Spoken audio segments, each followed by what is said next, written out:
ইফতারিতে ভাজাপোড়া হইতে আছে মগো জাতীয় খাওন। এই ভাজাপোড়া ছাড়া মনে হয় হাঙ্গো দিনে রোজা রাখার পর তৃপ্তি সহকারে যত যাই খাই না কেন ভাজাপোড়া না খাইলে খাওনে মনই ভরে না। আর এই ভাজাপোড়াটারে ঠিকঠাক মতো বানানের পিন্নে ক্রিস্পি বানানের পিন্নে মনে হচ্ছে কত কিছু অবলম্বন করি। হেতেও কি কাম হয়? শেষ পর্যন্ত কি ক্রিস্পি থাহে? সব জাতীয় খাওন ক্রিস্পি রাখার যত ধরনের টিপস আছে হ্যাঁ হগলতা পাই যাইবেন এই মোর ভিডিওর মধ্যে। তো যাই হোক আজকে কিন্তু মুই দেখাইতে আছি কেমনে বেগুনি বানায় আর বেগুনিটা কেমনে ক্রিস্পি রাখা যায়। মুই কিন্তু বেগুনি পাতলা হইলে কাটতে লইছি, দেখাইছি যে কি পরিমাণে পাতলা কাটছি।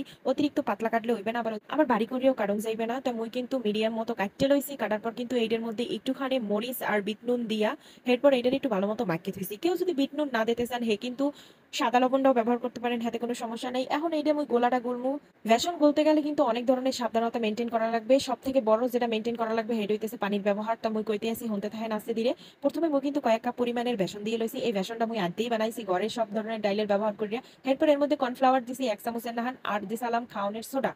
এরপর নুন দিছি আর একটু লাল মরিচের গুঁড়া দিছি। লাল মরিচের গুঁড়াটা একটু স্বাদের জন্য দিছি, আবার অনেক সময় এটার কিন্তু কালারটা একটু বেশি ভালো হয়। বাইরে কিনতে গেলে কিন্তু হেরা ফুড কালার ব্যবহার করে, তাই মুই কিন্তু আজকে ফুড কালার ব্যবহার না করেই দেখামু যে বাইরের খাওনের নাহান হোটেলের নাহান কি সুন্দর কালার পাওয়া যাইবে। এরপর অল্প অল্প করে পানি দিয়ে গোলাটার একেবারে ভালো মতো গুলিয়ে লইছি। গোলাটা এমন ভাবে বানাইতে হইবে যে একটা আঙুল যদি চুবাই নেওয়া হয় এই গোলার মধ্যে, আঙুলের মধ্যে কিন্তু লাগিয়ে থাকবে হবলতা।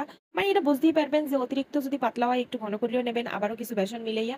এখন কিন্তু মুই একটু কড়াইর মধ্যে কতপরিখানে তেল দিয়ে লইছি, পর্যাপ্ত পরিমাণে এটা তেল দিছি। এটা ডুবাইনা তেলে ভাজা লাগবে হিয়ের পিন্নে। এখন একটু একটু করিয়া বেগুন চুবামু আর তেলের মধ্যে ডুবামু, বেসনে চুবামু আর তেলের মধ্যে ডুবামু। এইরকম হরতে হরতে কিন্তু মোর ভাজা শেষ হয়ে যাইবে। সারা জীবনই তো এই সব বানাইছেন, তাই আজকে এই ভিডিওটা ফলো করে যে সমস্ত উপকরণ দিয়ে গোলাটা গোলা হইছে এবং বেগুনটা মাখানো হইছে হেইয়ে যদি আপনারা কেউ ফলো করে বানাইতে পারেন আশা করি নিরাশ হইবেন না।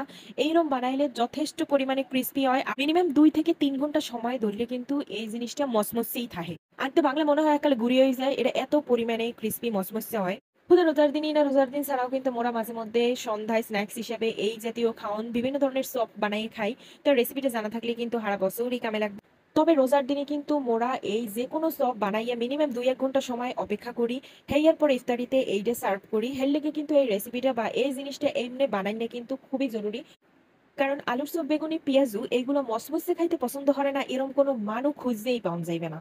তাছাড়া ইফতারির আয়োজনে আরো অনেক ধরনের খাবার এরেঞ্জ করা লাগে যেগুলো সুন্দর করে ডেকোরেট করতে হয়। অনেক ধরনের সময়ের দরকার হয়। তো যার কারণে এই খাবারটা কিন্তু মই বানাই মিনিমাম ২-১ ঘন্টা আগে।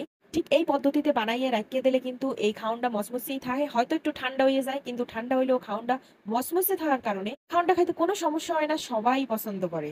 অনেক বানারে দেখছি বেসন গোলার সময় গরম পানি দেয়, তাই ভুলেও কিন্তু আপনারা কেউ জীবনেও গরম পানি দিয়ে ট্রাই করেও দেখবেন না। কারণ গরম পানি আডা, ভেষণ যেকোনো কিছুর লগে মিললে গেলেই কিন্তু খুবই সফট হয়। যেমন মোরা বেন্ডে হেলে উঠতে যে কালে রুটি মুটি বানাই হেই কেলে যদি গরম পানি আডা দিয়ে গুললে লয় সুন্দর করে হেলে কিন্তু রুটিটা খুবই নরম হয়, সফট হয়। ভুলেও